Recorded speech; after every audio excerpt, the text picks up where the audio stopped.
I'm Brandi. Kruse. Coming up today on Undivided, the brave 7th graders who stepped up to tell the story of what happened in their classroom at the Olympia School District are under attack. So are their parents. But here's the good news. We're not backing down, and neither are they. Plus, Burien just won its legal battle with King County over homeless camp sweeps, and Democrats are creeping closer to supermajorities in Washington. What can we do to stop it? That and more coming up today on Undivided. Remember, you can support our show for just $5 a month by signing up at undividedpod.com.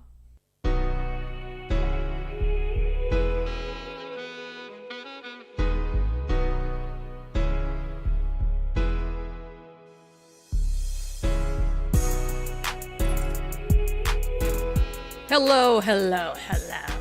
Welcome to, well, that sounded more like a cigarette voice than it meant. I was trying to sound evil. Hello. It's like the, who's the old man on Mr. Burns? Excellent. We have an excellent show for you today. That's pretty good, right? Excellent. That's pretty good. Oh, we have a good show for you today. I'm fired up. Won't take it no more. Look, when you attack kids, done. When you attack people who are willing to come forward and tell the truth because you think in attacking them, you'll shut them up, done. That's when you are really going to get the worst of me. And by the worst of me, I mean the best of me. So we're going to talk today on the show about the attacks that are now being levied against two 7th graders and their parents who were brave enough to come forward and tell the truth about what's happening in the Olympia School District. We're not backing down. They're not backing down. And we have a few new educators who are in our sights as a result. Before we get to that, we want to start with some semi-breaking news because it's a story that we've covered quite a bit on the Undivided podcast over the last few years. Obviously, the homeless crisis.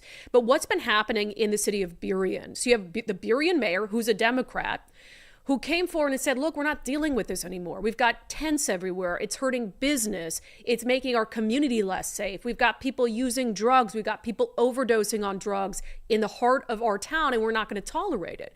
Well, that caused King County Executive Dow Constantine to order his appointed sheriff, Patty Cole-Tyndall, to say, we're not enforcing Burien's no camping ordinance. We think it might be unconstitutional, when they really had no justification for believing so, especially after the U.S. Supreme Court ruling in the Oregon case.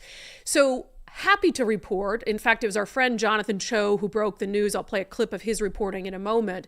Happy to report that the city of Burien has emerged victorious in that lawsuit brought against them by King County, because King County didn't want to enforce a no camping ordinance, even though King County and the sheriff's office have a contract with the city of Burien to provide it law enforcement services. They refused to do it in that case. They sued the city of Burien because they didn't want to do it.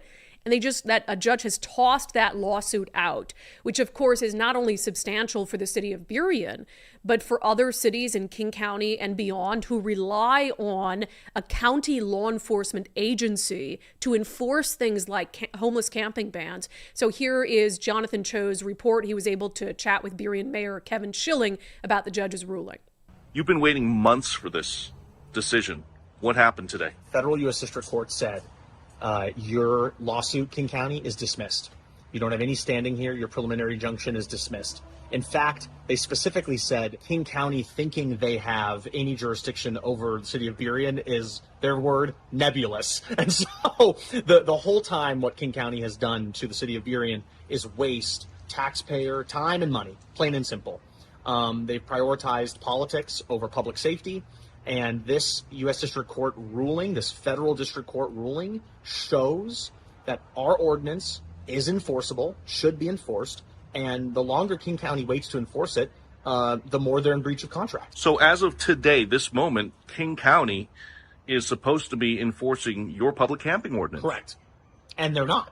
They were suing you guys because they were questioning the constitutionality of this public camping ordinance. Right, but that has already been decided by the U.S. Supreme Court and by the Washington State Supreme Court. So why do you think Dow Constantine, King County, decided to take this risk? Why do you think they were digging in their heels? I don't understand it, because while they've not been enforcing our law, that does not have any criminality associated with it.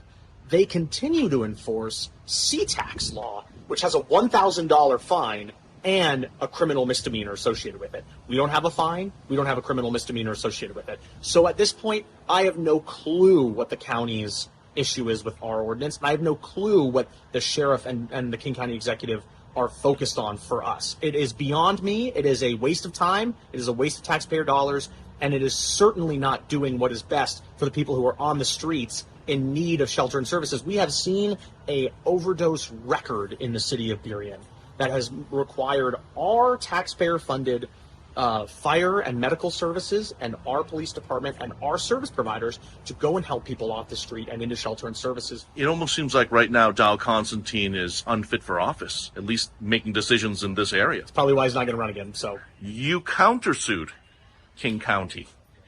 Over breach of contract. Over breach of contract. So where is that litigation now? Well, now the U.S. District Court has said the Superior Court, which is the level of court that the breach of contract's in, has to hear that case. And what are you asking for? What are you trying to get out of this? Well, here's the deal. They are in violation of our contract.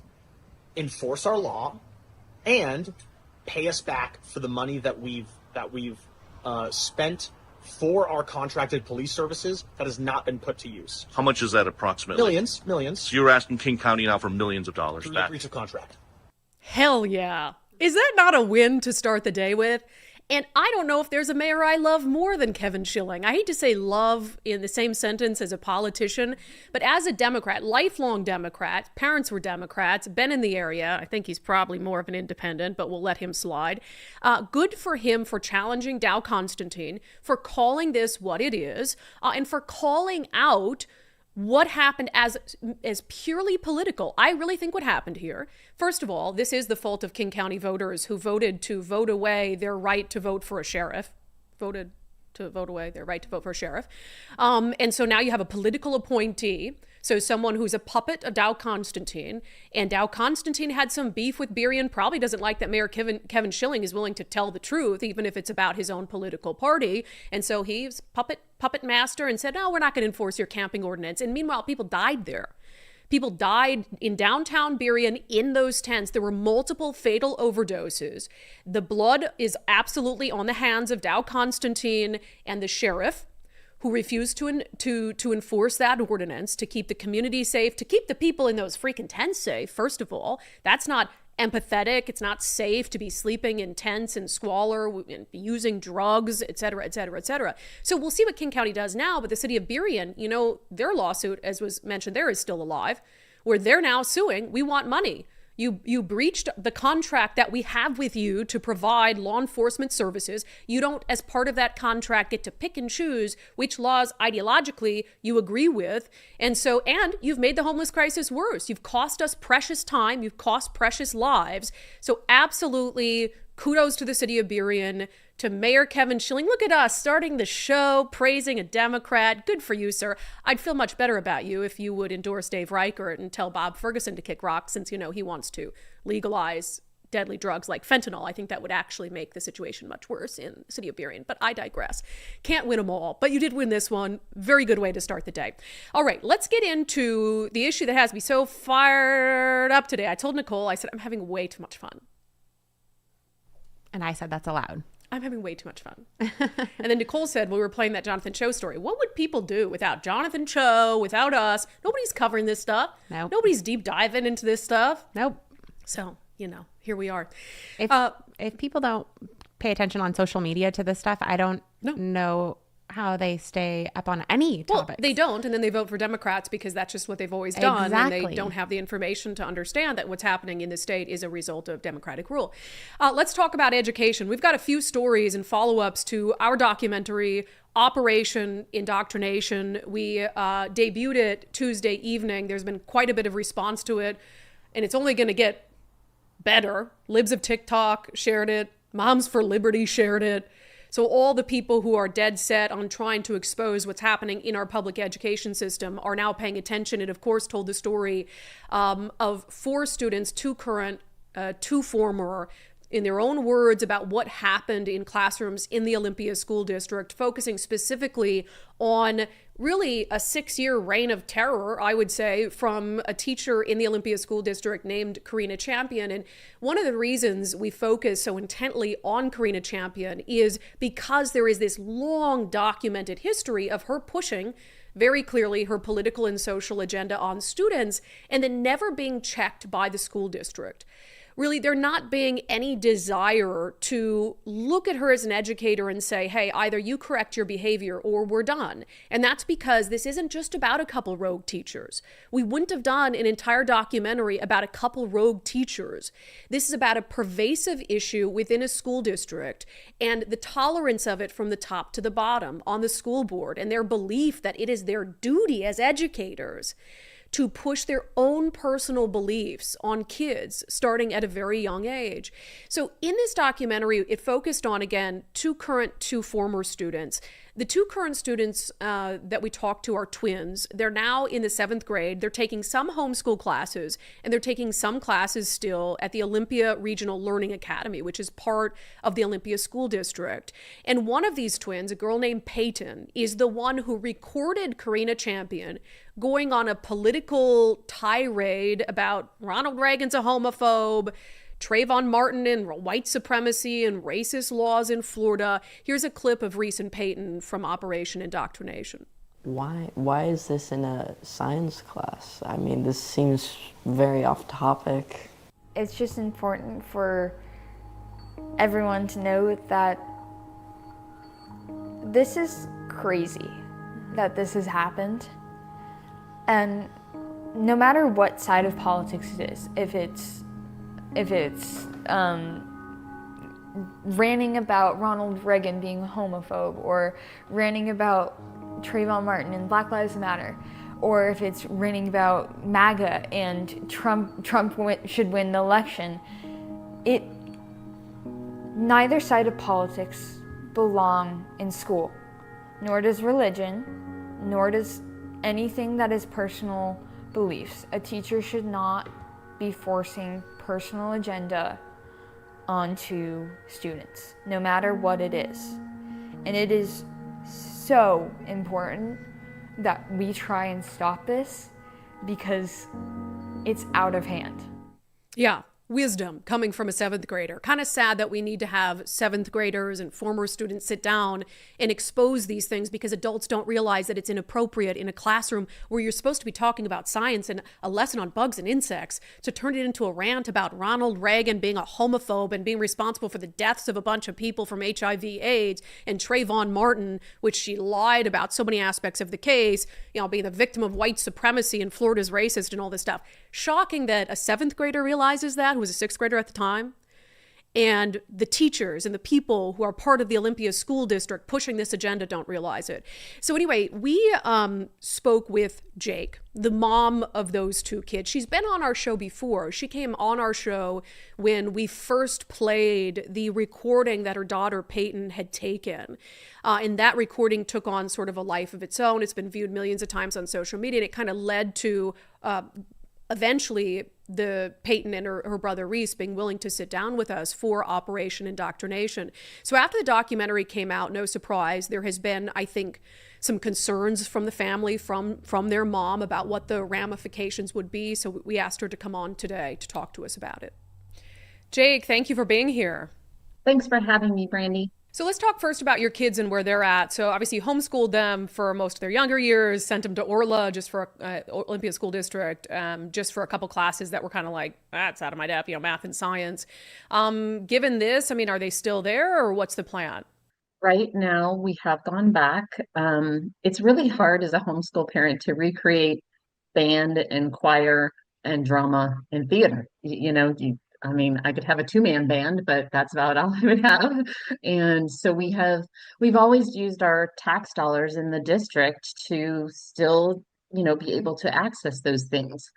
They are taking English as of right now. I wanted them to mostly write essays. We also do additional English and history at home, but I am possibly looking at having to already pull them from that class just due to some controversial topics. Let's talk a little bit about what happened since the first time you came on, because before the documentary, you came on as a parent. We played the clip that the recording that your daughter made. It went viral. It was shared by some prominent social media accounts. It's been viewed millions of times. So has that impacted your family? Has there been blowback? Has it impacted your family's relationship with the school? For us, the relationship with the school? Yeah. There has definitely been opposition to confronting a topic like this. They tend to not recognize the parent's view. It's always one-sided, it seems, towards protecting what has happened. We now have confiscation rules for technology devices where kids are being required to forfeit the device and into a pocket on the wall without even misuse. And so we have rules that say there's going to be a red sign and a green sign on what technology can be used. So it's almost like we're censoring when a red light and a green light. What's happening during the red light is kind of my question. Why would we ever need a red light in a public school district to tell us that we cannot use technology devices during that time? And that's a concern, and that's a new policy.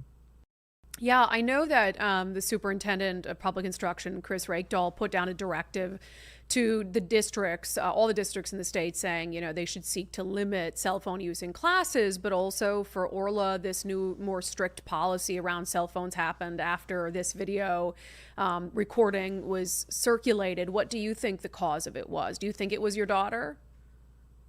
I absolutely do, because if you look at the policy, our policy versus any other Olympia school district specifically it cites recordings. So it doesn't say on your phone distraction. It specifically targets um, you're unable to record, and here are the offenses. And when the offenses first came out, they were more severe than if somebody had had a physical altercation or an assault in a school. So by the third violation, the student was going to be eligible for expulsion. And we had to step up and say, you do realize this is not an equal policy across the district. We definitely have things that are now put in place. You're saying recording specifically. You're not citing distractions for technology use. It's different. Yeah, for the actual incident that happened, and you and I have talked a little bit about this offline. You immediately hear the recording on your daughter's phone, go to the school like the next day, say, I want to see what was taught to my kids. It took you, a month to even get that Quilts for Awareness and Activism presentation. You had to file a public records request for it. Do you know, because the school won't tell us anything. When we ask what, if any, disciplinary action has been taken against this teacher, they give us the old line, we don't discuss personnel issues. Do you know whether there was any disciplinary action? We don't, and that's where it currently sits with the district, is that on June 25th, we received an email from Autumn Laura, who is a director, an executive director of learning and education in Olympia School District, that says, we assure you this has been handled by her supervisor and human resources. And that's all we have received. So at that point, we requested a meeting with the superintendent and to review a copy of the investigation and find out. We have been flat out stated that they do not view this as unprofessional judgment or misconduct by the teacher. Therefore, they have not reported the incident to OSPI and to the state. She flat out told us that this was not an incident of the teacher didn't sexually assault our children, and the teacher wasn't under alcohol influence. So this doesn't qualify as unprofessional judgment. And we disagree with that at this point. And so we are asking for clarification on why do you consider this, appropriate behavior and you're not reporting it? And as of recent, we understand that if you're telling us that you've actually acted and this has been handled by our supervisor, I really need an answer as to why in August she's now teaching staff development trainings in the Olympia School District, which we now know. Yeah, post this incident happening. So even after Correct. this, she's been given this sort of training position, to your understanding. She was a presenter on in a staff development training on some of these topics. Yeah. So we know, obviously, whatever discipline they said, she's still in the classroom. I mean, you guys see her in the school. And so I guess what message does that send? Because look, they said, you're saying that they articulated to you that, oh, well, it's not like she was like drunk in the class. I'd rather she have been drunk and said those things than been stone cold sober and said those things and thought it was appropriate to say them to sixth graders. So I guess what does that say about their standards for teacher conduct? I think it says, we don't really hold them accountable. And it's that accountability issue as parents that we are questioning, going, why do you think this is okay? And that's really becomes the accountability issue of the district kind of does these investigations. And as a parent, then you're like, well, you did nothing. Nothing has changed. Like, I'm going back into school and I don't see any change. Yeah, you've been trying to use the rules and the laws at your disposal to be able to sort of monitor what's happening at school, including, as you had pointed out, sitting with the kids in the class, which is your right. Have you been blocked in your efforts to get curriculum or in your efforts to be in class with the kids? And if so, to what extent? I have been trying going back into this year to decide which classes we were going to take and review curriculum. In our view, they had all summer. They are aware of I-2081 and the parents' right to review curriculum. I still, to today, cannot really receive curriculum to review. And so I found out as of yesterday, I was trying to review coming the week, and I was given Schoology is what it's called, and the kids can see all their assignments on that, and I was given a parent login. So my parent login shows the topic. It doesn't allow me to see the assignment. It's a completely different version than the kids' version. So we had to get their laptop last night. And there is a topic that is actually being presented this morning that we feel we should have had notification on to opt out our children. And we never got a notification. What is it? What is the topic? The topic is called Banned Book Week, and we found out that there is a link to the assignment in which the kids are going to be passing around trading cards, and it goes through an artist rendition of some of these books that have been banned, and so they have been recreated in trading cards and art. And one of them, the reason it was banned is it talks about pornography. And so I feel like that is a topic that the school doesn't really need to introduce. I feel like it's something that we should have just gotten a notification and we could have opted our student out. And we just, by chance, again, just looking at the assignments for the week, found this. And this is happening today. And it's just, we ask for curriculum and they kind of brush us off, or there's not enough detail, or they just really don't want to do it. Yeah. And so have you reached out to the school yet about this particular assignment that you just became aware of? Yes. I got an email back this morning saying they will teach this under the guise of their social equity policies in the district. And in terms of, I look at it, and to me, I said, so we're going to take things that some kids may not even know what the word pornography means, kind of thing, in yet. And so we are going to introduce that topic without notifying parents and give them a choice. And we're going to call that social equity. And I don't understand why that is acceptable, not to just under I-2081 let the parents know that there is a controversial topic being taught and give them that option. Because they don't see it as controversial, Jake. They don't see it as controversial. That's the problem. I mean, you're telling me this and I'm just like, they have not learned a thing. They have not learned anything, and they have no semblance of understanding for what controversy or controversial subjects are. Bottom line. It doesn't seem like it. So, I mean, I'm probably going to have to ask for an opt-out assignment as of this week. Yeah.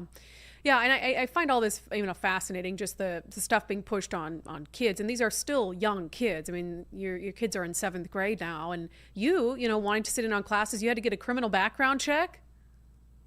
I haven't had to have one. I was Our visitor and volunteer policy also changed and was different than any other school in the district. Yeah. And the district policy says you can be a visitor. If you want to volunteer inside of a classroom, then you need to go through a background check.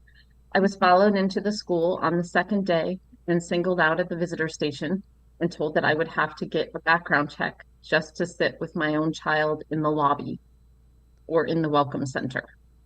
And I looked at them and I said, well, that's not current district policy. And it's also not state law that states we have to provide parents access to classroom and school activities. And so I guess we'll have to revisit this at a later date. So did they let you, have you this year sat in on a class without a criminal background check?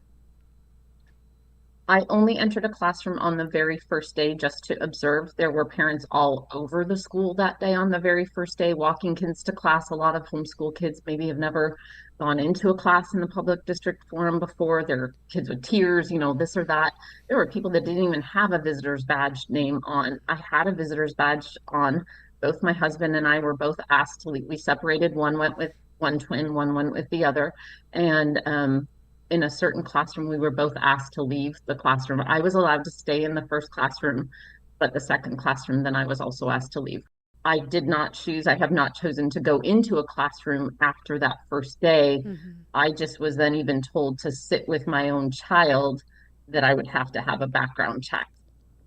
Wow. And no one else had been asked to do this. And as of yesterday, though, they came up to me as I continued each day to go in. If we have 2 days that one has a gap and the other has a gap on a different day. So we have a Monday gap and a Thursday gap. And so I go in during that hour and just sit with them, and they may be working on other assignments that I have them working on, and then they'll go back to band or choir or whatever. And so I've continued that every day with my visitor's badge on. And yesterday, all of a sudden I was approached and told that I was fine. I could be where I wanted to be, in the welcome center, in the CRC as a study room, and out there in the lobby tables. So again, a clear, what changed? Because we confronted you on it. I mean, why was I singled out? And I told them, I said, I think you are retaliating against my family. You've singled us out. Well, I worry certainly that the retaliation is going to get worse. I hope that's not the case. Please keep us up to date on if there's any significant changes or any sort of blowback for you or the kids. We appreciate you coming forward, your family, being willing to do this, because I think there are a lot of families who would be understandably afraid and are staying silent. I hope that changes over time. Is there anything else we should know, Jake, about kind of the path forward for you guys from here? I want to add one more piece on the harassment. I think it's interesting that other parents have actually now requested the public records of myself, my husband, and my children. I don't feel that another parent has the right to see my children's personal records. And that has been made a public records request. We have had to get an attorney to protect the privacy of our children for their public records not to be released to another parent. Why would a parent be requesting records about your kids? Because they are a Karina Champion supporter. The records are anything to do with my children and the incident and Karina Champion. And this is a parent. She's not an educator. She's not a staff member, anything like that. And so I know that this is some of the same blowback from the first episode that we received as well from this statements as well. But I don't think it's proper that anybody should have to give up their children's records to another parent, and that we're having to fight that via an attorney now. And the mission for us is, I could pull my kids tomorrow. It's not about that for us. It's about leaving all the kids that would be left that don't have options. There's so many comments when we do an update, or even on your site, I would go to private school, I would do this. Not everybody has that option. Yeah. And I am really proud of my kids for what they've stood up for and what they stand for. But if we pull them, there's less kids like that respecting the school environment, making, people accountable, as well as they just don't have to be accountable to anybody. And those other kids are left there. So it's not, this fight isn't for us. There is now what's called an OSD accountability legal fund that has been started because we are having to continue to challenge the district and make them accountable to I-2081, to make them accountable for the actions of their teachers, to make them accountable for all of the things going on. And they use our tax dollars for their attorneys to fight us. And we're having to ask the community to come forward and support the cause. So there has been a legal fund started to support the cause. And and that we can hopefully help other families. Yeah, how can people contribute to that if they're so inclined? So they can find the fund on the OSD Rescue site as well. We do feel like some of these changes are already happening, just like somebody walking up to me and now saying it's okay for me to be there, is because we have a legal team now involved. Yeah. And that's part of what this, I think, is going to take, is to get this back to where there's some normalcy, is going to have to stand up. And we want to help other families feel that that's okay to stand up.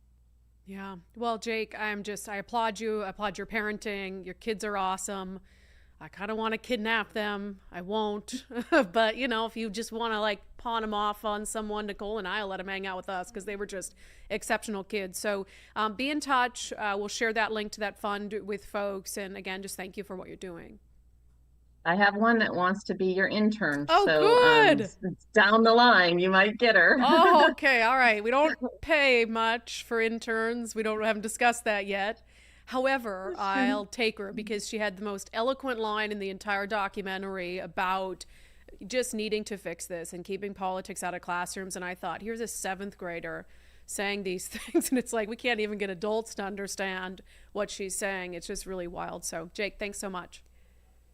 Thank you.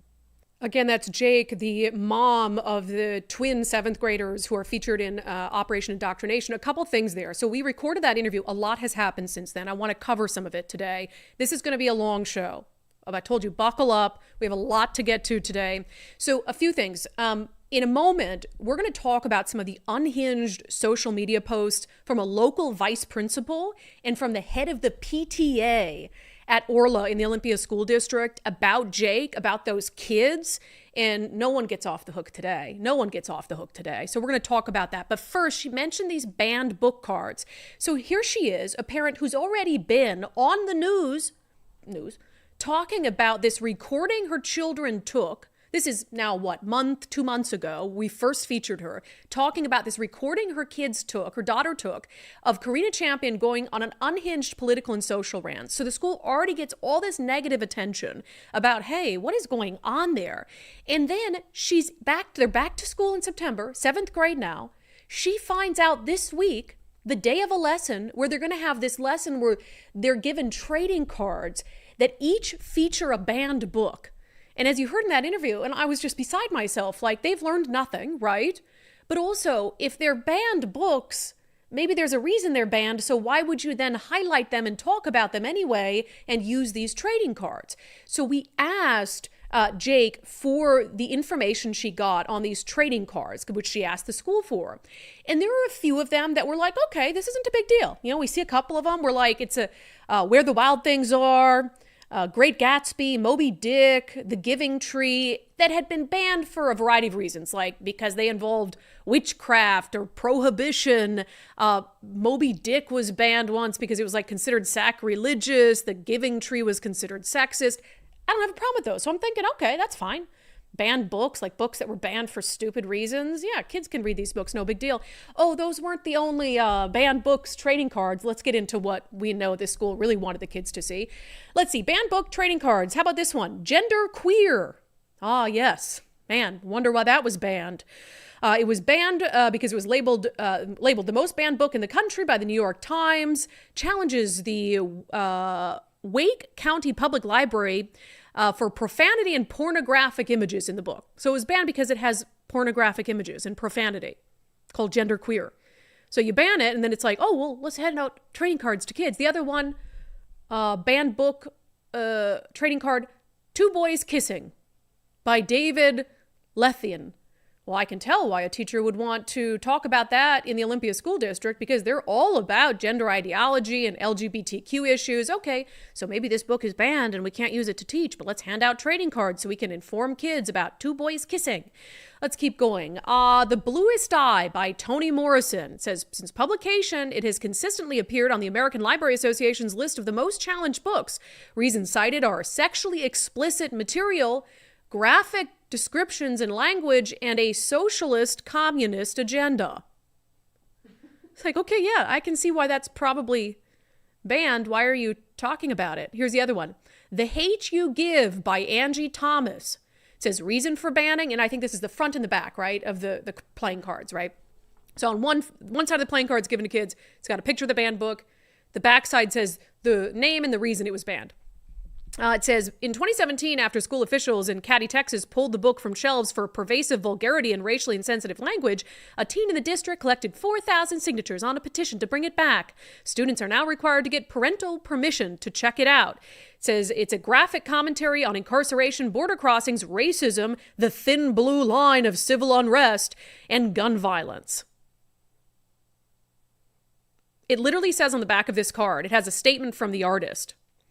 And I think that might be just like the artist who made the cover. I'm struck by how easily we find offense in fiction, but are not outraged by government complicity in unjust, hateful, and inhumane conditions in our country. So basically, this whole assignment is about, banned books that this teacher doesn't think should be banned. And they're all left-wing propaganda, with the exception of The Great Gatsby, Giving Charlotte's Tree. Web. There was a few that, books. shouldn't be banned.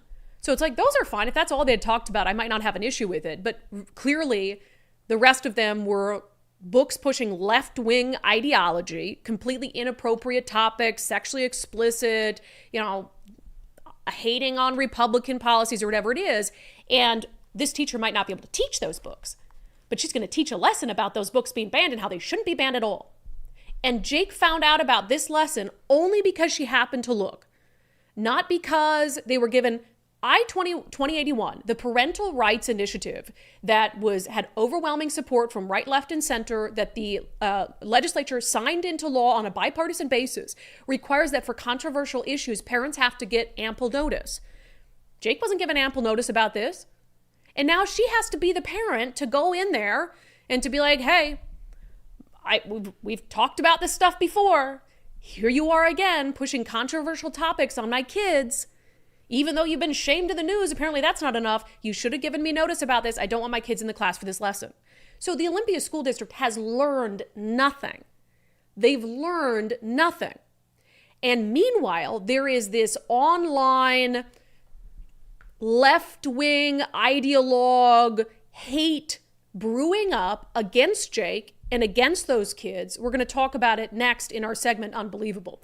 First, if you're thinking about selling your home at any point this year, and we're still waiting to see what the Fed cut in interest rates is going to do to the home market, there's a couple things you need to look for in a good real estate agent. There's a million of them out there. Ask them about what their marketing plan is to make sure that your listing sticks out. Ask them for a few recommendations from home sellers that they've worked with in the past, and then ask them what they can do to help get your home ready to sell. Wes Jones has great answers to all of those things, and I know he comes highly recommended because we've talked to many of the undivided viewers who've used them to sell their home, like Sharona Rhodes, who says one of the things that sticks out to her is the exceptional way they stage the house.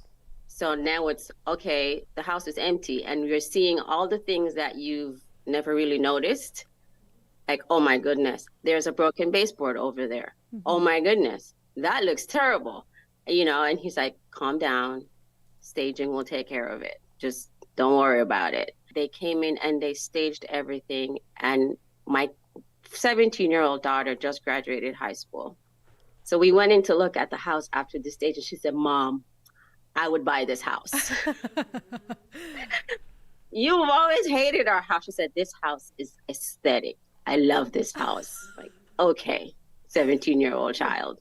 Yeah, and the staging was just one of the elements that helped them sell that house with Wes Jones in 6 days for over list price. So check Wes out, sellwithwes.com, sellwithwes.com. He'll start by giving you a free market analysis. You can use their home value calculator to see how much your home is worth. It might be worth more than you think. Sellwithwes.com, a better way to sell your home. All right, so we feature this documentary where children sit down with us and very honestly, as children do, explain what they went through, their personal experience in a 6th grade classroom when they got a guest presentation from a 7th grade teacher named Karina Champion. But of course, ideologues don't want to be confronted with something that challenges their worldview or suggests that their worldview is in something that's inappropriate to be shared with kids. So now we have ideologues that are part of our public school system that are attacking the character of these 2 kids, the honesty of these 2 kids, and the character of their family. Let's talk about it in our segment, Unfreaking Believable.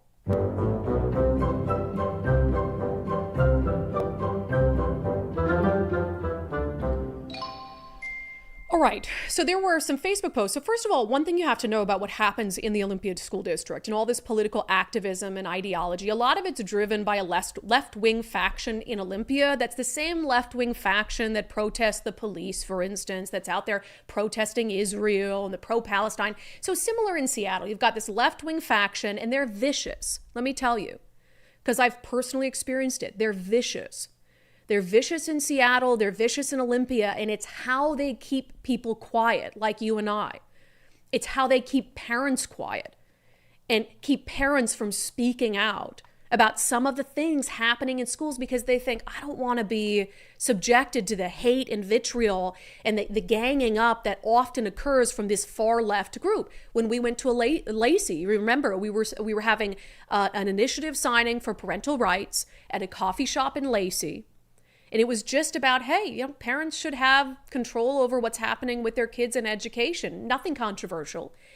This left-wing faction in Olympia came to Lacey, stirred up anger online, and they protested us, calling us transphobes while we were peacefully inside exercising our constitutional right to collect signatures for an initiative.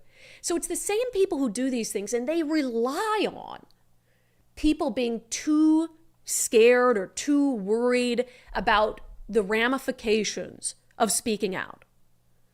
That's how they shut you up and keep you quiet. And that's what they're trying to do here to these kids that were featured in Operation Indoctrination and to their families. For the time being, I know that the families aren't backing down. We're sure as hell not backing down. We have a way bigger platform and we have the benefit of having truth and reason and sanity on our side. But that doesn't mean they're not going to try. So there's a Facebook post from someone, their name on Facebook, MCD Sean, says his, what do you call it? You can put your emoji for how you're feeling, right? MCD Sean is feeling pissed off, and he tags the who's who of far left activists in Olympia. He said, Crystal and I, Crystal being his wife, are deeply disappointed by the unfair attack on one of the best teachers at the Olympia Regional Learning Academy, where my kids have attended since they were in kindergarten. This teacher, who is a strong advocate for marginalized students, has been recorded without her consent, and her lessons have been taken out of context on a local talk show host's platform. Interesting. I've been taking things out of context. Karina Champion recorded without her consent. As a parent and educator in the community, I find this behavior and dishonest reporting unacceptable. The testimony from the 2 sets of siblings is misleading and should be retracted. I have been a parent at this school for nearly 15 years and can personally attest to this teacher's exceptional character and dedication. Interesting. The same teacher who brought a dildo to class 5 years ago, that teacher's exceptional character and dedication. There appears to be a vendetta against her, driven by these students and their MAGA parents due to her advocacy for students of color and the LGBTQIA+ community.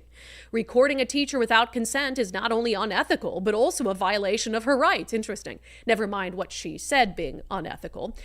This kind of irresponsible reporting jeopardizes the safety and well-being of our school and students, especially in a time when school violence is a real concern. But let's ignore the fact that OSD pushed school resource officers at a school because cops are racist and now you're worried about violence. I digress.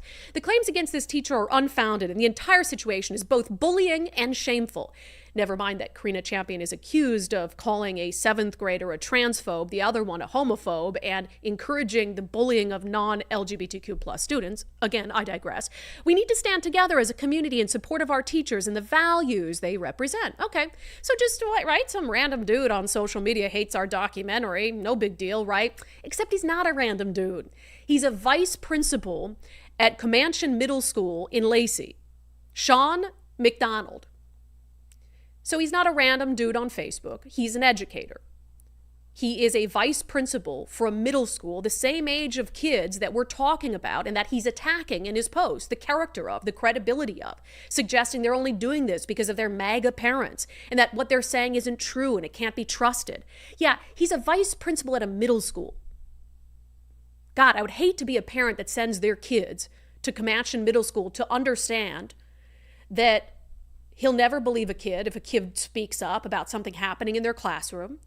He'll never take concerns seriously about left-wing ideologies being pushed in classrooms because he agrees with it. And if you do say something about it, parents at the Comanche Middle School, well, vice principal, assistant principal Sean McDonald is going to attack you about it on social media. He's going to attack your kids about it on social media. That doesn't seem like someone who's fit to be a vice principal of a middle school, let alone anywhere else. Now, usually I would say, the story wasn't about him, so I would never just randomly pluck a vice principal, go to a public school and say, hey, what is this vice principal or principal's political leanings? Because you're allowed to have your political leanings. You're allowed to, in my opinion, make posts about your political beliefs on social media as long as those posts aren't attacking parents or kids or aren't, melding your political beliefs with the job. But since he has inserted himself into this situation and decided that he wants to be a part of the story now, let's talk about his political beliefs, shall we? So he posts a lot about politics on social media. Again, his wife, Crystal, who now we've found out runs political campaigns. She co-managed the campaign of a very far-left progressive candidate, but there's tons of posts on there, including one where his daughters are pictured with multiple Democratic elected officials, including the superintendent of public instruction, Kruse, who supports a lot of these policies. So he's got his family's very politically active. His wife's politically active. They go out, they volunteer for Democratic candidates. Again, would not be a big deal, except he's calling into question the motivation of these students, the motivation of these parents because of their perceived MAGA politics, in his opinion. Okay, well, let's talk about your politics, including the fact that he posts videos on his page like this one that compares Christians who support Donald Trump to the KKK. You call yourself a Christian? I don't give a if you go to church 23 out of 24 hours. You're a mean motherfucker. For the rest of your life, you have to know that you voted the same way as the KKK. So that's the kind of stuff that he's posting on his social media accounts. He clearly has a far left ideology. He posts about Trump all the time, Republicans, conservatives, all of that. Hates him, right? So now you want to, Vice Principal Sean McDonald, you want to question what these kids are sitting down on camera saying because you question the politics of their parents, but you don't want to be held accountable for your opinion on what they're saying being influenced by your own political agenda. Here's the kicker, though, the thing that really gets me about Vice Principal Sean McDonald of the Comanche Middle School in Lacey.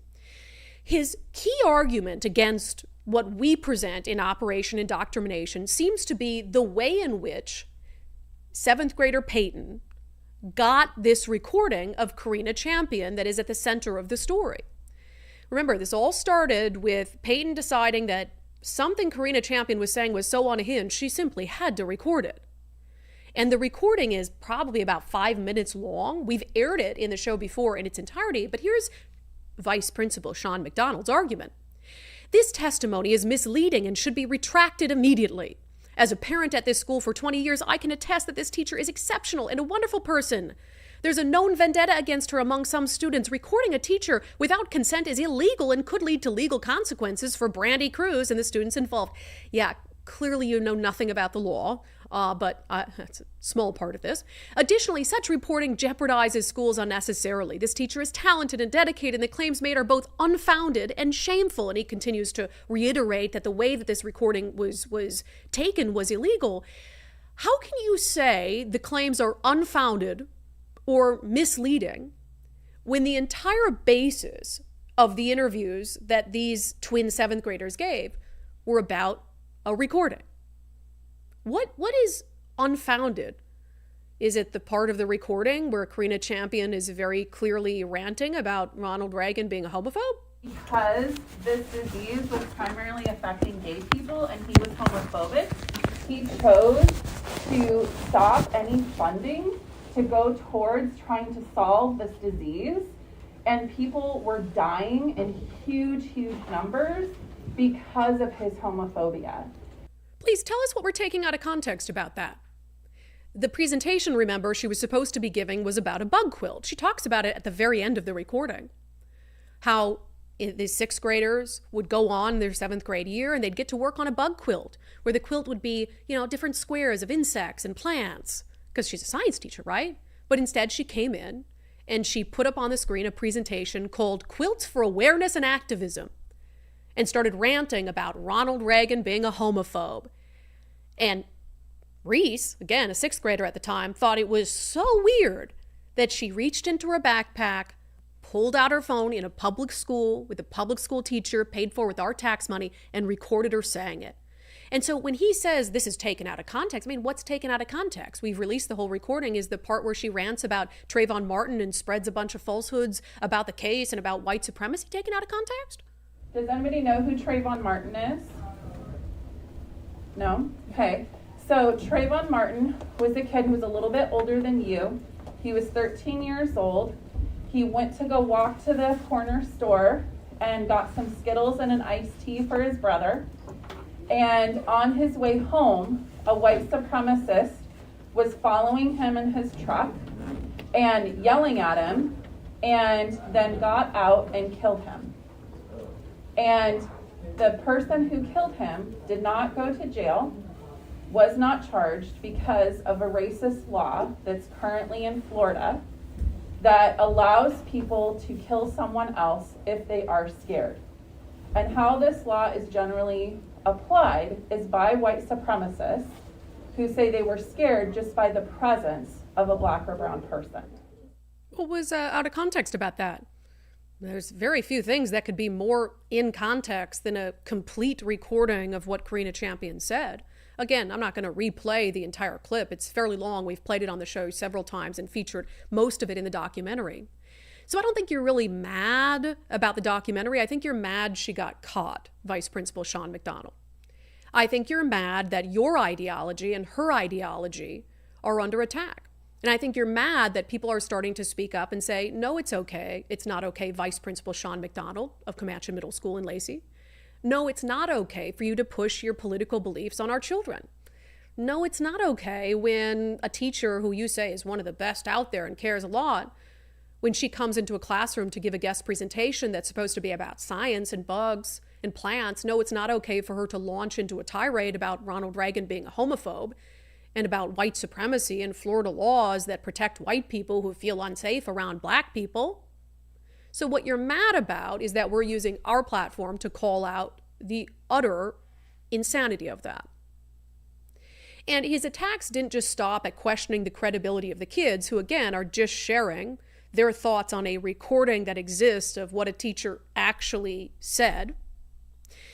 He also attacked Jake McCullough, the kids' parents, who you just heard from. She had posted in some of the comments on our page that they had started something called the Olympia School District Accountability Fund, because they're worried about, they want to hold the school district accountable. They don't want to have to take their kids entirely out of the public school district. And so they hired an attorney, and it's going to cost them some money. So they started the Olympia School District Accountability Fund, which we'll share with you momentarily. Well, Vice Principal Sean McDonald didn't like that. He said, now you're profiting off this grift? What grift is that? Again, what grift is that? The fact that the kids recorded something in their class and shared it publicly because it was so horrible? And he says, after you buy Trump shoes and a Bible, waste your money here. Who's the Who's the ideological one now? Vice Principal Sean McDonald of the Comanche Middle School in Lacey.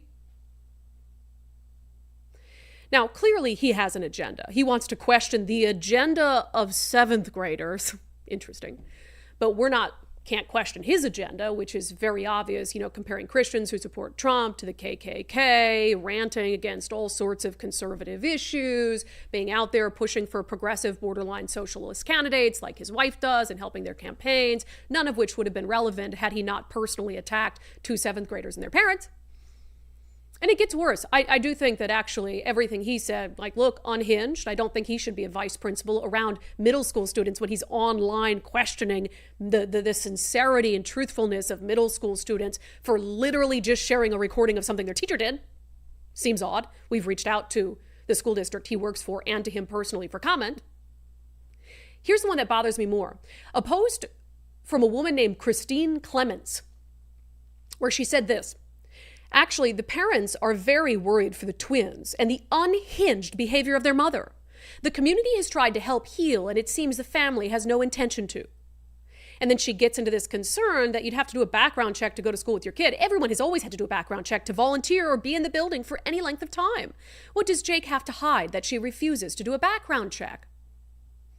And we hadn't actually aired that interview where she talks about the background check when Christine posted this comment, which was interesting because we're like, well, does she have some inside information? What does she mean? The parents are very worried for the twins. Seemed like she had some inside information. Well, she does, because you know what she is? She's the PTA president at Orla, the school where these kids go to. Christine Clements, PTA co-president at Orla. Now, I want you to really think about what she says there. And how, first of all, it's designed, we talked about it earlier, right? It's designed to shut the family up. She's suggesting without any proof that their mom might have a criminal background. She's suggesting without any proof that the community is worried about the safety of the twins and the unhinged behavior of the mother. You just watched a 20-minute interview with that mom. Did she seem unhinged to you? You watched a documentary that featured her 7th grade kids. Watch another clip from it. Do these seem like twins who might be in an unsafe environment at home? I was in my head, I was like, okay, this is getting uncomfortable for me. I don't know what to do. And then immediately I thought, phone. Where's my phone? I need to record this to just have proof or something, or just evidence of what happened and what was weird to me. And I can show my parents and maybe feel a little bit more comfortable, and they can explain what she was saying or what was happening. Those don't seem like kids who are in an unsafe home environment. Those seem like kids that are very well adjusted and whose parents have told them, hey, if you ever feel unsafe or uncomfortable, let us know. That's exactly what she did. She took out her phone and she recorded because she knew what was happening was wrong, even at the time as a 6th grader. And she wanted to be able to ask her parents, hey, what happened here? Is this unusual? I mean, what should I think about this? That sounds like a very well-adjusted kid in a very healthy home environment. Yet you have this PTA president, again, I have to read this because I want you to think about how crazy this is. A PTA president, a fellow parent, attacking a parent and suggesting publicly on social media that that parent might be a danger to her kids, saying us parents are very worried for the twins and the unhinged behavior of their mother. The community has tried to help and heal, and it seems the family has no intention to. How are you trying to help heal while you're suggesting on social media that their mom is unhinged and might pose a danger to them? By the way, there are laws for that. If you really feel like the kids, you're so worried about the kids that they might be in an unhealthy, unsafe home environment, as a PTA president, call the cops. Call the cops then, right?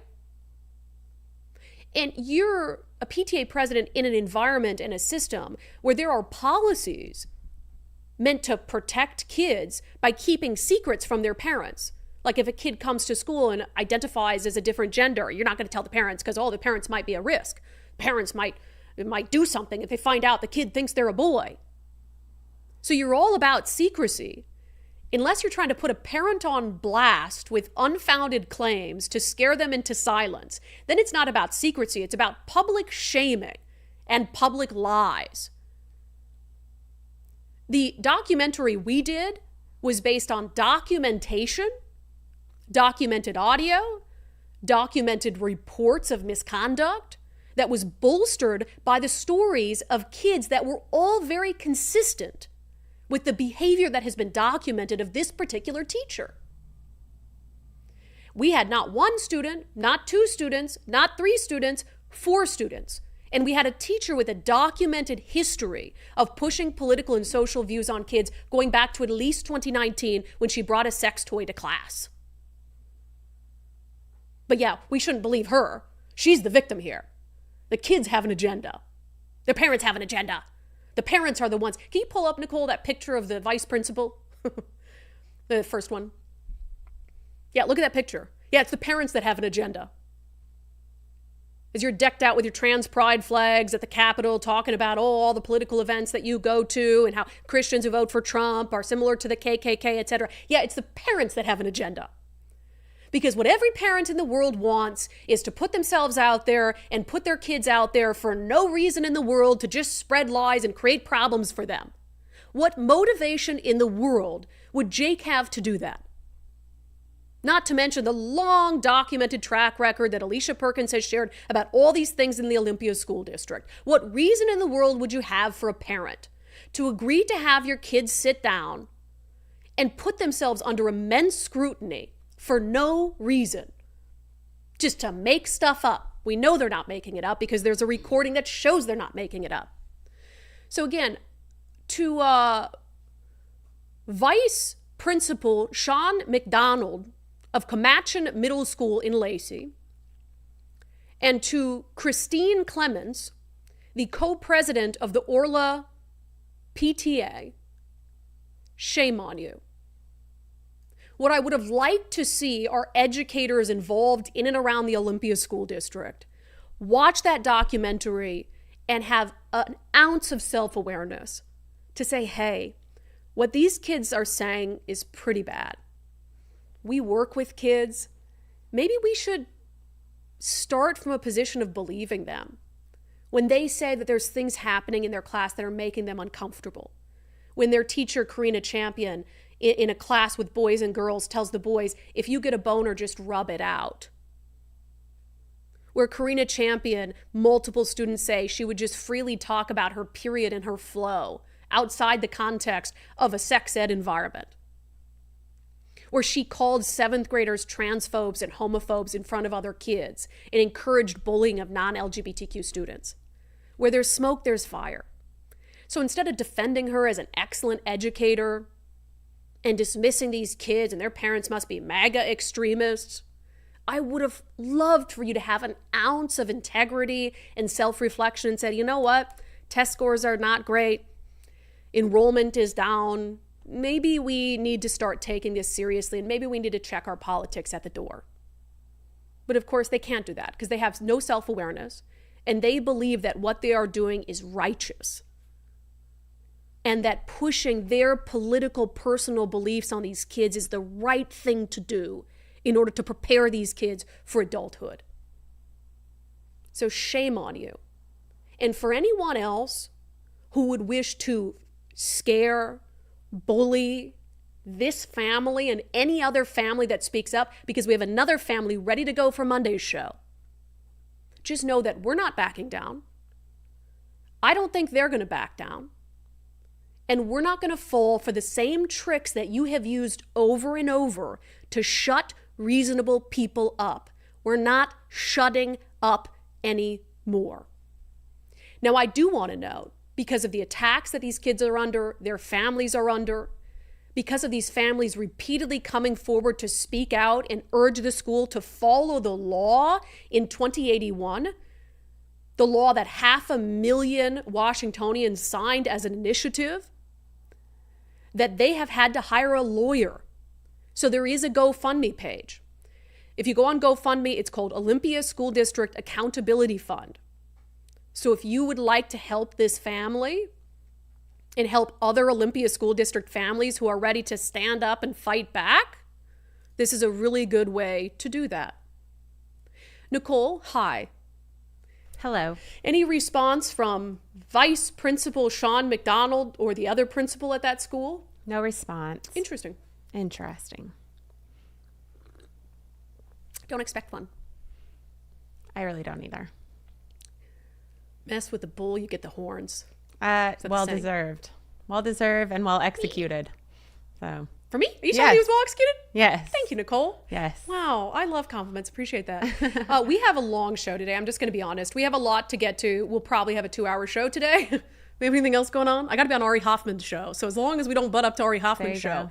So I hope you stick with us because we have a lot more good content, but I just had to talk about all of the education stuff. And please do watch, share, comment on our documentary, Operation Indoctrination. You can watch it on any of our social media and subscription platforms, Patreon, Locals. It's up on Facebook, although Facebook, I think, tried to take it down. We put it back up. Facebook, X, YouTube. And please support our show and our content. It costs a lot of money to put something like that together. And so we would love to do more of these. So if you'd like to support our show for $5 a month, you can do that at undividedpod.com, undividedpod.com. Okay, speaking of supporting our show financially, I have talked about Natchez RV Resort. So we're going to have Nicole Zonton, I swear. I'm going to try to get Nicole Zonton, who bought a lot out there when we started advertising with them. So they have appointments available for October 5th and 6th. Where you can come out, you can check out the resort, and it really is a resort. I mean, you're not going to see an RV resort like this anywhere else in the country, truly. So first class amenities. They also have some turnkey park models if you don't have an RV, but you want to take advantage of everything the resort has to offer, like their 4,300 square foot clubhouse. Can you imagine having a party in there when your friends come to visit? So cool. Gourmet kitchen in there. They've got a gym, they've got laundry, pickleball courts, tennis courts, their pool and spa is just getting done, dog park, playground, and so much recreational opportunities around the resort, stuff to do every season, and there's 300 days of sunshine, and it's just saying, you want to escape the Olympia School District? Hell, go to the Natchez RV Resort. So anyway, they've got 12 extra large RV lots available, starting at just $89.9. Reserve your showing for October 5th and 6th, natchezrvresort.com, natchezrvresort.com. Okay, every week on the show, we partnered with the Rental Housing Association of Washington to do a segment on housing issues. We've been talking about them a lot with some of the problems with landlords we're facing with a lack of evictions, and we want to keep this conversation going all the way up to the next legislative session because there's been, I think, increasing attention on the ridiculousness of some of the laws around rental housing, around housing affordability, and so we want the conversation to continue up to the legislative session. Now, I'm very concerned about the legislative session, and here's why. Well, for a lot of reasons. If you can imagine, things could get much, much worse in Washington. So in November, depending on the outcome of a few races, Democrats could reach a supermajority in the state Senate. What's the danger of a supermajority? Well, they can continue to make a lot of decisions without any input whatsoever, without having to work with Republicans at all. They can override vetoes. There's a lot of other things they can do. And when you think of some of the bills, even last session, that were defeated on just narrow margins, there won't be anything stopping Democrats in Olympia if they can reach a supermajority, including on some of these insane housing bills, rent control, stuff like that. So we asked Senate Minority Leader, he wishes, Senate, maybe one day, Senate Minority Leader John Braun to come on with us today, because this is an issue we haven't talked a lot about. We've been focused on individual races, the governor's race, OSPI, et cetera, but we really need to start talking about, and we're going to spend some time on this next week, the races that we need to focus on to stop a supermajority from happening and what the consequences of that would be. So Senator John Braun was nice enough to join us today to discuss just that. Senator John Braun, welcome to Undivided. Well, thanks for having me on. It's great to be here. Yeah, so I'm thinking positive thoughts for November. I got good thoughts about everything, but separate from that, let's just talk about some of the realities that the Senate Republican caucus is facing. So we know the margin is how much right now in the Senate? So right now there are 49 seats in the Senate. There are 29 Democrats and 20 Republicans. Okay. So how many more Democratic seats would there have to be for it to be a supermajority? Do the math for me.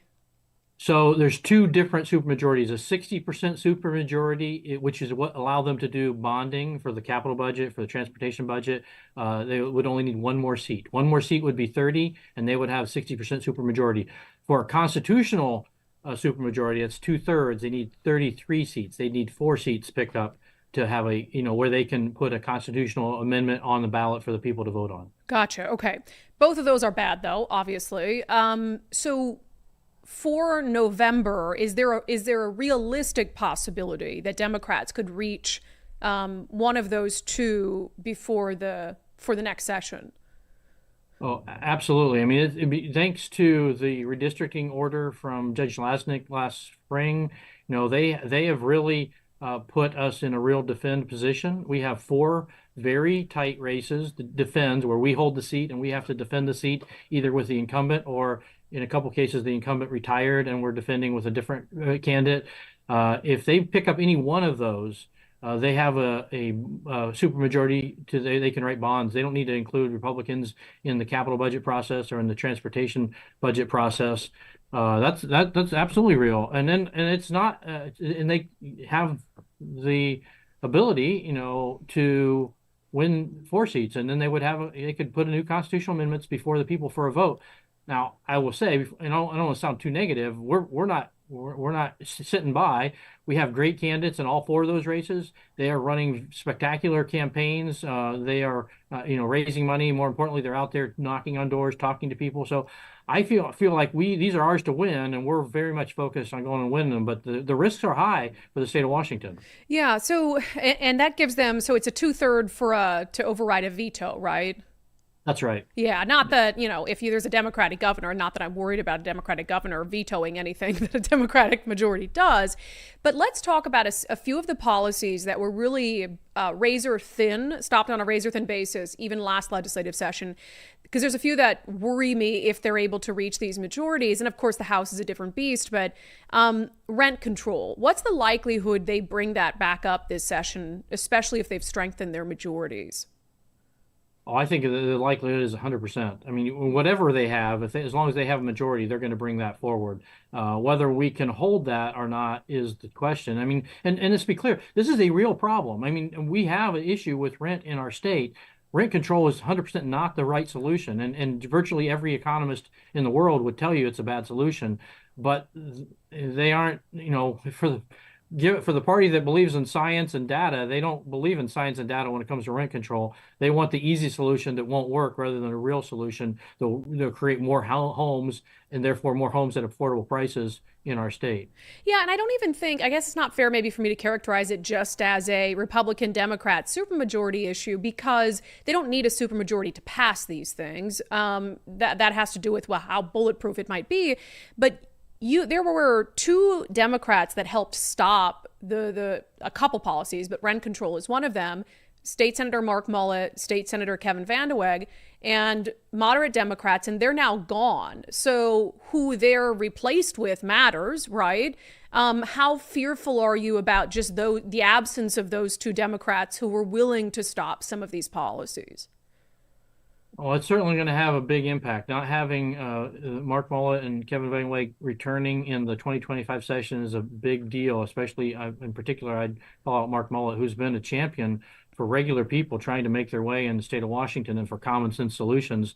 And we've partnered with them on a lot of places to stop bad policy. I think it's going to put pressure on other members of their caucus who maybe understood that it was bad policy, but weren't willing to be brave and out front like Mark has been, and hopefully they'll step up. We're certainly going to work on wherever we land after the election. Our job is then go to build consensus with like-minded folks, whatever their party, to stop things that will make our state worse. And we'll give it our best try. But frankly, the numbers matter. I mean, right now we have to find 5 friends on the other side of the aisle if we're going to stop something. If we have to find more than that, the problem just gets harder. I mean, if you want balance in the state of Washington, we need to elect more Republicans and fewer Democrats. And whether that means a change in majority or just closer closer balance. Either one, I think, is better for the state of Washington. Yeah, so I also want to talk about the efforts to ban natural gas. So when that bill came forth this past legislative session, it was a ban. It banned, new residential hookups. It ended PSE's obligation to serve existing customers. So they watered it down to get some semblance of it passed. It happened at like 2 a.m. So this thing squeaked through by narrow margins. It was a watered down version of what they wanted. So if the initiative to protect natural gas is not successful, do you see them revisiting a more stringent natural gas ban? I think that they're going to have some special interests that continue to push for that. For reasons I don't really understand, there's this growing push against natural gas. I mean, I think it's because it's very clean and it's relatively inexpensive compared to some of the other options out there, like wind or solar, and it's very effective in our state, unlike solar as an example. They see it as a threat, and therefore they're opposed. I think that this whole process of the initiative, or the bill, and then the initiative subsequently have put a lot of attention on this issue. I'd like to think some of our Democratic friends are paying attention and getting feedback from the constituents. Let's be clear, that initiative is popular across party lines. This is not a partisan issue. People understand that gas is an efficient way to heat here in our state. It's clean, and they don't want it taken away. And so I don't think they'll come back with a full-on effort, that has got support to make it worse. But will they stick with what actually passed in last session? I think it'll be hard to undo that without the initiative. And the initiative doesn't undo all of it, but it makes it a lot better. And so we'll see. Now, just to be clear, I think this initiative passes easily. I think that this is broadly popular, and it's going to pass, and that will be a clear signal to the Democratic majorities that they got this one wrong, because I think they did. Yeah, and I agree on its face. Like, if everyone's operating in good faith and the campaigns are honest, 100%, I think the initiative to protect natural gas is, look who signed it. Overwhelmingly, they collected 500,000 signatures in like a month and a half. Democrats, independents, Republicans. But these campaigns against the initiatives have been anything but honest. And I got to say, I kind of... you were hoping that maybe they've at least been kind of woken up to, hey, this isn't popular, banning natural gas. I just feel the opposite. I think that if voters don't pass the initiative, they're going to feel so emboldened to kind of move forth with their policy agenda. I don't see them taking a second to really consider what constituents have told them. Yeah, I understand how you get to that conclusion. And this business, you got to keep, and certainly in Washington, as a Republican, you have to maintain a certain sense of hope, no matter what, or you can't wake up every day and go do it. But sure. But I think, I just think, given, and you mentioned it, the speed and the eagerness of people across party lines to sign this initiative tells me that this is something that regular people really understand. They can understand it in their lives and how it's going to affect them. And I really believe it's going to pass. But if it doesn't, there's a lot at stake, as we talked about, whether it's potential supermajorities in the legislature, or the Democrats feeling they got a free hand because they wildly overspent the yes campaign and somehow squeaked out a victory in the initiatives and defeated them. They think they're emboldened to do more. I do worry about that. I guess for now, at least for the next 40 days, we're going to focus on making sure that doesn't happen and trying to do the right thing for the state of Washington. Yeah, it's really, it would increase rents, it would increase home prices, it would put people out of business. We've had a restaurant owner in here, a Japanese immigrant, who says he would have to end his business. It just would not be feasible anymore. So just a couple things just to see if I'm forgetting, because I want people to understand what's at stake and what could happen this next session if November doesn't go well. So the proposals that come to mind for me that were narrowly defeated: pay for striking workers is absolutely one of them. Are there any other on the fence things that you think will be quickly revisited?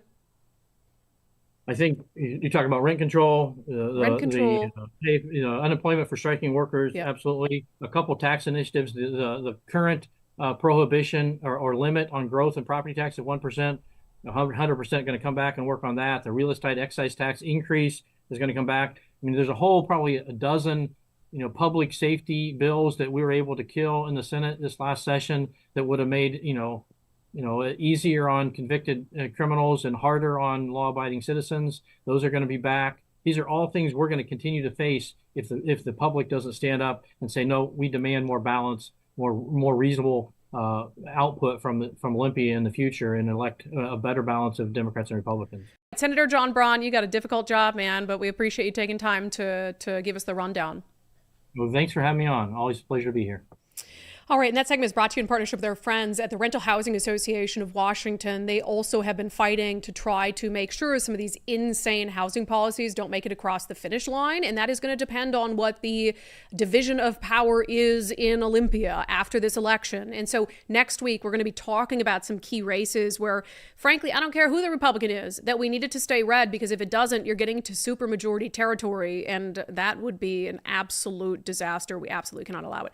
Okay, I was going to talk a lot about the Eric Adams thing today, but I think I'll just gloss over it. So Eric Adams, the New York City mayor, has been indicted, accused of accepting improper campaign contributions, among other things, bribes, corruption, whatever it is. I gotta say, so I think it would be easy for conservatives to see that and be like, haha, like, welcome to lawfare. But the first reaction I had is, I know exactly why Eric Adams is being investigated by the feds under the Biden-Harris administration. It's because he said stuff like this. We're seeing the erosion of the quality of life that we've improved on in such a short period of time of this administration. We were able to keep the visualization of this crisis from hitting our streets, but we have reached a breaking point. We're no longer able to do that because of the volume in numbers. Just last week, we had 3,900 people that arrived here, and that is what the breaking point looks like, what we are experiencing right now. Now, look, I'm going to read the details as they come out. It's kind of been a slow trickle, so, I'm open to the possibility that he actually has engaged in bribery and corruption, but I don't know if it's because I've been super red-pilled, but when I look at this administration, their use of lawfare against political enemies, and the extent to which Eric Adams has started to speak out against the border crisis, soft on crime policies, etc., I can't help but wonder, like, they just needed to find something for him, because we can't have a Democratic mayor for the nation's largest city speaking out about the border crisis, especially in an election year. So that's what came to me. All right, if you haven't heard already, there is a massive hurricane bearing down on Florida, Hurricane Helene. We don't typically talk about weather-related issues, but there are some political aspects and angles on the story as well. So we thought, why don't we bring Miranda on in our weekly segment, Florida Report. It's not even controversial anymore. People know in Florida their freedoms are going to be respected. Miranda, Hurricane Helene, are you experiencing any bands of that or anything in Miami? Yeah, we are. It's sunny out right now, but it's really windy. Yeah. There's just it'll go from being still to gusts of wind, and we do expect to get some rain and stuff, but nothing as serious as the Big Bend in Florida is going to get tonight when she makes landfall. I keep hearing that. Well, it's the Big Bend? Is that the Big Bend is where the peninsula of Florida meets the Panhandle. Some people refer to it as the armpit of the United States. Sure. Gotcha. Yeah, I saw some video and then some, weathercasters saying it's unsurvivable in areas where they've told people to evacuate. So, I mean, you've lived through a lot of hurricanes in Florida, and, there's always ones where they're saying you've got to leave and all this stuff. Should I take that to mean this is more serious than most? Well, it's intensifying pretty quickly, which means that some people might not be as prepared as they should be, given that they might be preparing for a Category 1, but they're expecting it to make landfall as a 3 or a 4, which is a significant difference in not only the amount of the speed of the winds, but also the storm surges and the flooding. It can really go from bad to worse really quick. And I think that they always tend to use more dramatic terms when storms are approaching, but I think it's because people, they don't always take the storm as face value when it can change very quickly. So yeah, I don't know if you saw this. We've spent a few trips for a few, how do I put this? few nights in Cancun wandering the streets as teenagers, and I saw some of the images out of Cancun and streets that we've been on, like bars and clubs we've been to, absolute flooding like crazy. So anyway, I know you're not a weathercaster, but there are some political stories related to the hurricane. It's funny because there's a Democrat in New York that's gone from her district fundraising, and the Republicans are criticizing her. And then J.D. Vance is holding a fundraiser in Florida, and Democrats are criticizing him. Yeah, I think it's such a funny thing because it's literally like they're just like pointing at each other, for the same thing. And really, like, what can anybody do when a storm's coming? I mean, DeSantis is where he needs to be, and I think that that's where everybody should be looking for any sort of leadership and guidance in a situation like this, to look at political candidates and expect them to have any sort of responsibility for how a state prepares for and handles a hurricane. Like, business has to conduct as usual, in my opinion. And it's just funny that they'll take any opportunity to like try to bash each other down like they're not doing the right thing. I agree and I disagree, because to me, these aren't quite the exact same thing, because the Democrat is out of state. And so she's in New York, where I think this is kind of similar to the, who was it that went to Cancun during the Ted Cruz, where his family's all in Cancun and they're having this huge disaster in Texas. So I think that if your constituents are dealing with a life or death storm, you should be in the state. I mean, away from evacuated areas, right? You shouldn't be in New York. But J.D. Vance is going to be in Florida. So he's going to be in Central Florida. So I don't see it as the same thing. It's kind of weird in that way. It's like, yeah, if you represent Floridians, you should be with Floridians while they're dealing with a severe storm. For J.D. Vance to be in Florida, and they're criticizing him for that because he's in Florida to hold a fundraiser and not to be on the front lines. Who knows? Maybe he will visit areas that have been ravaged by the storm, but that seems weird to me. And also a few days ago, the cone of uncertainty wasn't really pointing towards Florida. This changed pretty quickly over the last few days. So I'm sure both of them had, these things arranged for, days, if not weeks.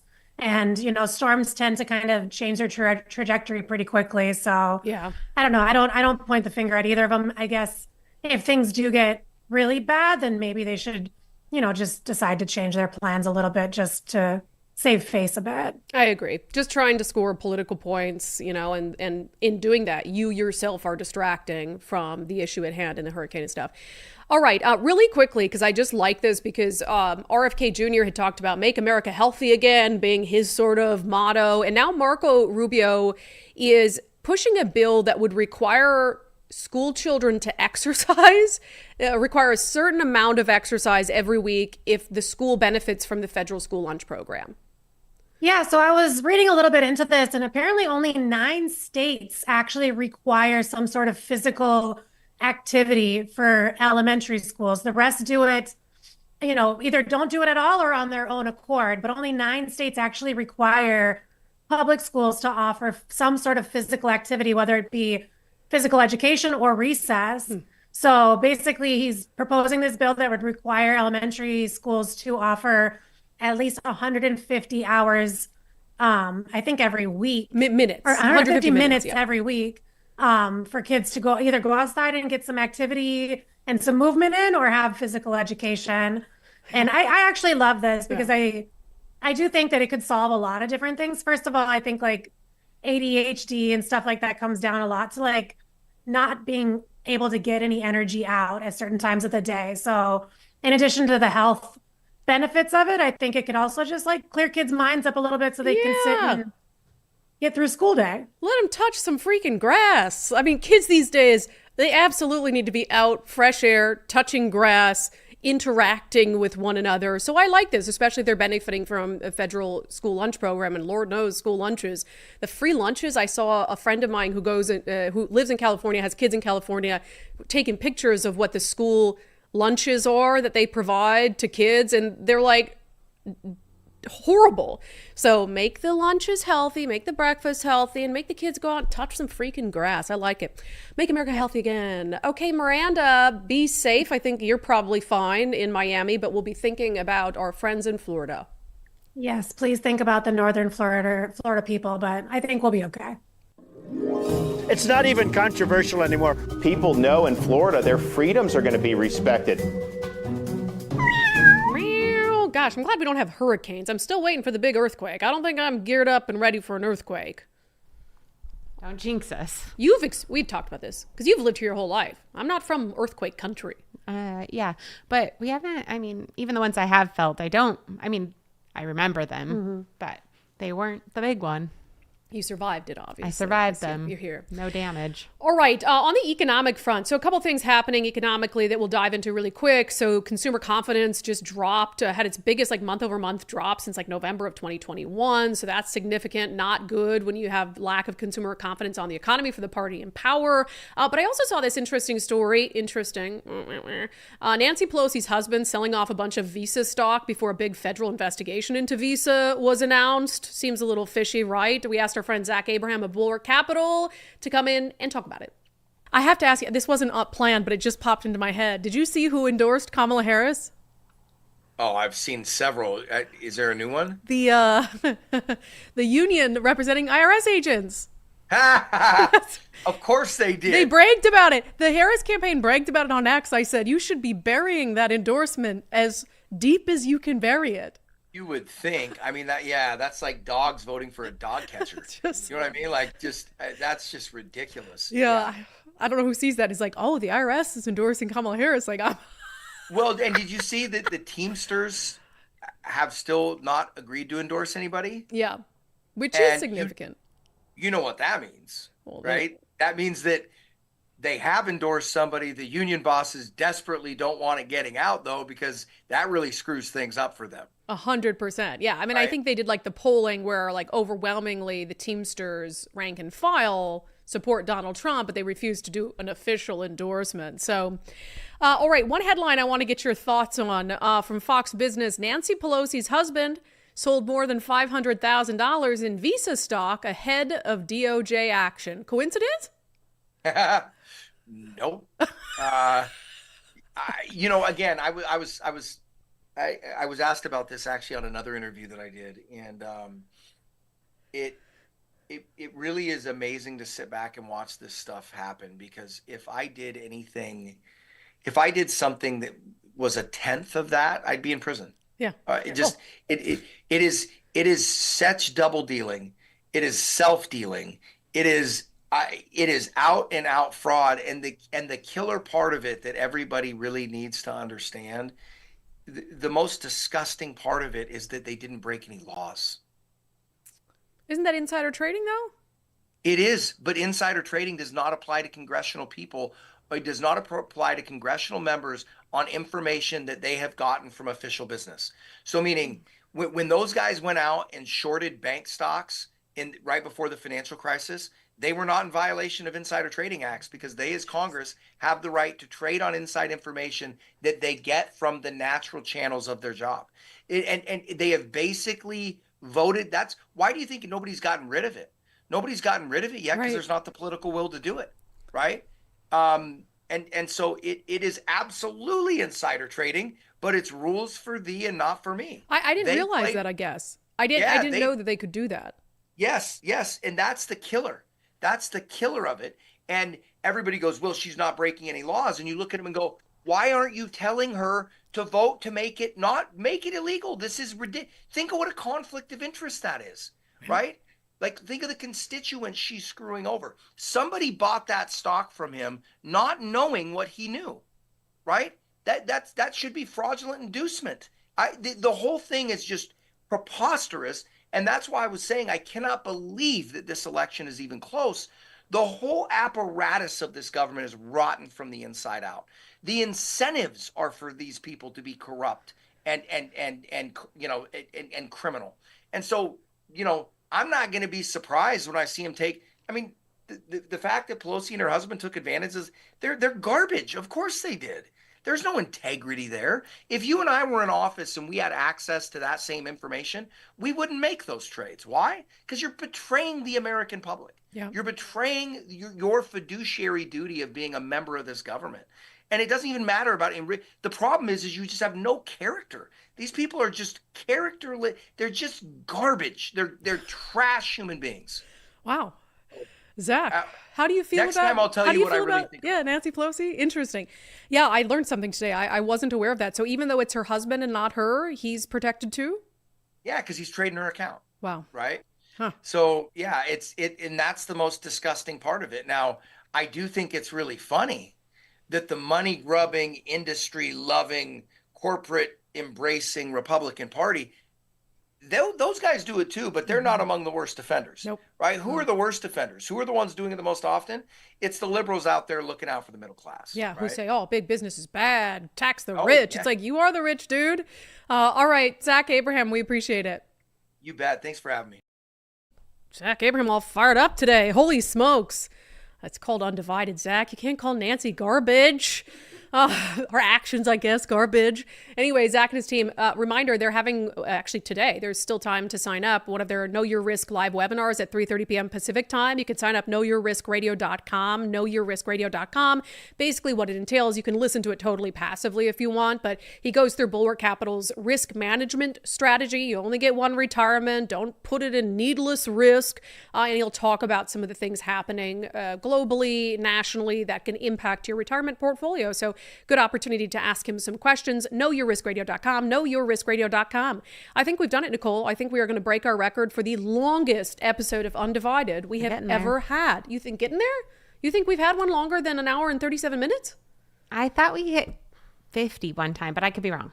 Maybe. I can't remember. I don't know. You know, we're having so much fun. I don't even care. Yeah. All right, let's get to some questions, comments. Bill Biz with a $20 super chat. Brandi, I don't remember ever knowing my grade school teacher's political opinions, although definitely the opposite in college. It's great you're highlighting the extent of the current indoctrination. We had, I remember in high school, a Mr. Marquardt, a state lawmaker who his day job was a teacher. He taught like civics at our school. And I don't remember even to this day whether he was a Democrat or Republican.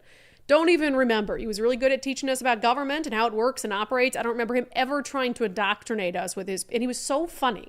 He made class so fun and funny to learn about the government and how it worked. Actually, my teacher from our government classes, all that, you know what, I could probably guess his politics, but I don't remember him ever stating what they were. But he was also my Sunday school teacher, and he just passed away last week. Oh man, very sad. What was his name? Mr. Liebert. Oh, but his wife died about 3 months before. Wow. I think it was mostly of a broken heart. They were very sweet. I know. Cool. Why are you making us all But sad? they had long, really fulfilling, amazing lives. They both were. She was the secretary. He was the history teacher. I mean, just very sweet. Yeah, I also think as a society, we weren't as openly political back then, and so it wasn't as like acceptable for teachers to be openly political. And now we've just social media just lost our minds. Well, accepting wasn't even a thing. You just didn't. That's just shut just up not about what. it. That's not how things work. You just And shut we up just about all it. abided by societal rules like that. And now it's like everybody's breaking rules, Oh and my there's God. no consequences. Well, TDS really changed the equation. They are brainwashed into believing he is such a threat to our country that you have to talk about it. You have to push Break it on the other rules. people. You have 100%. CP, this is so sick. The teachers in school know this is wrong. This is why they do not want recordings to occur. Again, yeah, you got this vice principal Sean McDonald of Comanche Middle School in Lacey, who's his biggest thing he's taking issue with is that this 6th grader pulled out her phone to record it. Right. He's just mad she got caught, right? It's wild to me because every parent has a right to know what their kids are being taught. And we are very trusting, or have been in the past, of what our teachers are teaching children. Yep. But that time's up. They have a right to know what their kids are being taught. Yeah. And it doesn't matter how it gets back to the parents. It's not okay what they're being taught. I would also say I'm not sure about his interpretation of the law there, because it's a public school and it's a public classroom and it's a group of people. So I don't know if that same protection, I mean, what the law, it's a two-party state. So basically I couldn't call someone and do an interview that they didn't know is being recorded. And there's reason for that. It's privacy. You don't want to go somewhere. And I wonder if that constitutes a public setting, though. So I actually had a conversation about this with Joan Mell, our friend. Who's the attorney that they hired. Right. Yeah. And she said you should, as far as it being a public classroom and a public education, and you can't, she doesn't necessarily assume that it's a private conversation. You can't necessarily assume. You're talking to a bunch of children. You can't assume the same kind of privacy.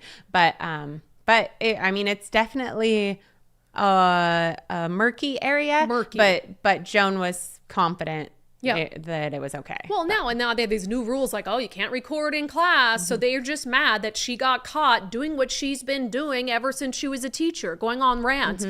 Gary Edwards makes a good point. I've heard this increasingly so. Every classroom session should be recorded and available for viewing online by parents for up to a year. Then there's zero expectation it's private. Right, but imagine if Peyton hadn't have recorded this conversation. The school would have absolutely said that didn't happen. Absolutely. 100%. It wouldn't have mattered what the kids said. They would have said this didn't happen. In fact, I wish that Jake had done it a little differently and we had talked about it almost without playing the recording and almost challenged the Olympia School District to say it was a lie. To see what happened, To say it was a lie. Well, so about the trading cards and what happened yesterday after we talked to Jake, she had mentioned that morning she had found out about the trading cards, but the kids had already gone to class and they had already been presented in class. Yeah. And so when she picked up the kids, they got in the car and the first question she was asked was, what's 50 Shades of Grey? Because the teacher added... I believe it's a him, added his own card and mentioned, or, his own book that has been banned and told the kids about 50 Shades of Grey, which they are children. 12-year-olds, they don't need to be learning about bondage. Yes. And it's a rated R movie. It's it is absolutely inappropriate to be discussing 50 Shades of Grey with children. There's no educational value to it. It's not like there's some underlying societal lesson about it. No, it's a chicken tied up by some rich dude. Right. But of course, we don't have a recording of that. So they'll deny it. What do we do about it? It's hearsay because there's no proof. That wasn't one of the cards. It wasn't in the lesson plan, but, just something the teacher happened to mention. They're in 7th grade. And I saw, some of the Olympia activists who are saying, why is Jake so scared about a background check? You should have to have one to be in class. That wasn't her concern. She understands that for certain things to do in a school, like, if you're having volunteers in or whatever, she was talking about, she was in an entry area for the school. And she felt singled out and was asked basically you can't be here sitting with your child and no one else's child without a background check. And she said that's not the case. And she felt singled out. And then eventually they changed course. So they were incorrect about her needing a background check to be in that space with her child. But she's not taking issue with if she wants to go to class every day having to have a background check at all.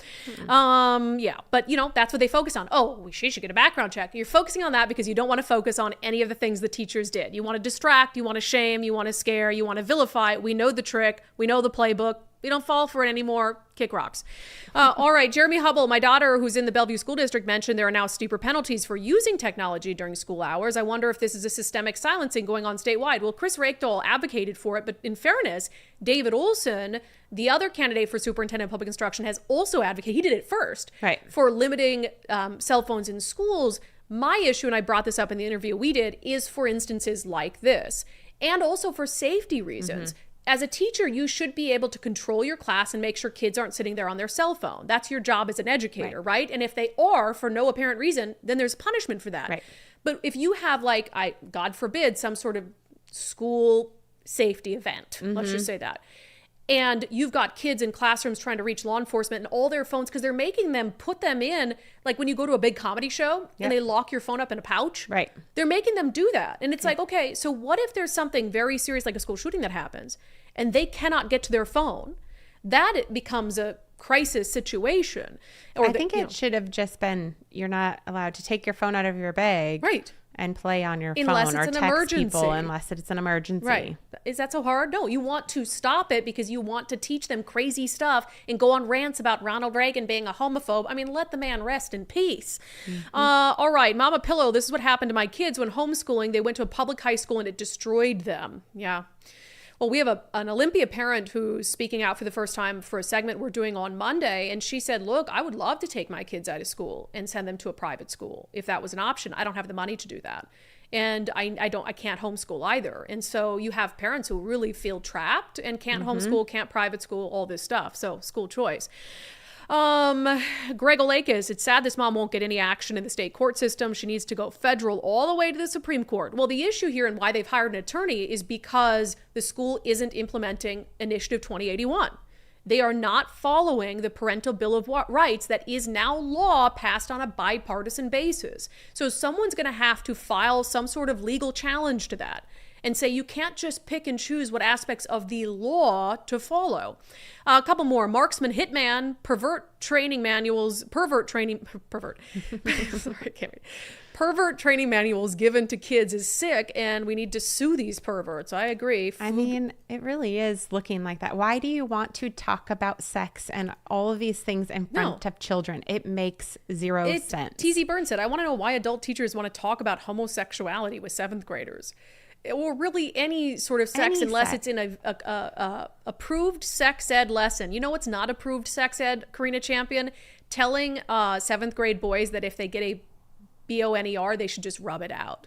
I shouldn't have said that word earlier because now I'm going to get taken off YouTube. I was saying what a teacher said. It's newsworthy. YouTube, AI bots. Kathy Carr with a $9.99 super chat. I think this lady is a local hero. I agree. Kevin Grip, $20 super chat. Thanks, and keep up the good fight. We shall. Summer CS with a $9.99 super chat. I'm so proud of these kids and their families to fight this nonsense at school. I'm so proud of you, Brandi, for shedding light on it. School is the reason I packed up and moved my kids out of Washington. Good for you. And we'll end on this. Joanna Neeler, I was on X. Some people are confused. They think they are to vote no on the initiatives when based on their comments, they mean vote yes. Maybe you, Ari, Jason, and Cho need to cover this soon.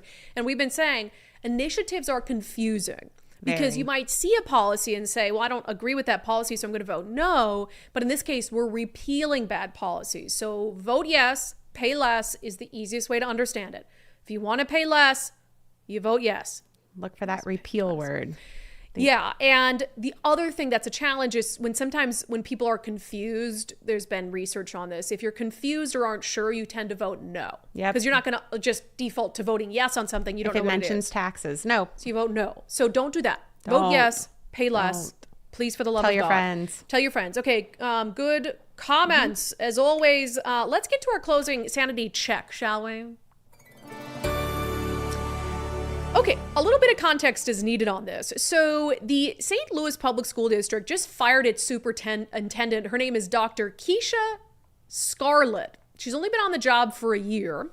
She's accused of excessively paying her top hires and mismanaging money. Well, why do we care? Well, Dr. Keisha Scarlett was a former leader in the Seattle Public School District, and she was absolutely hailed for her wonderful work here. Here's our friend Jonathan Cho. Dr. Scarlett is the superintendent of St. Louis. That is Seattle Black excellence. So when we start talking about these concepts of Black excellence and being Seattle ready.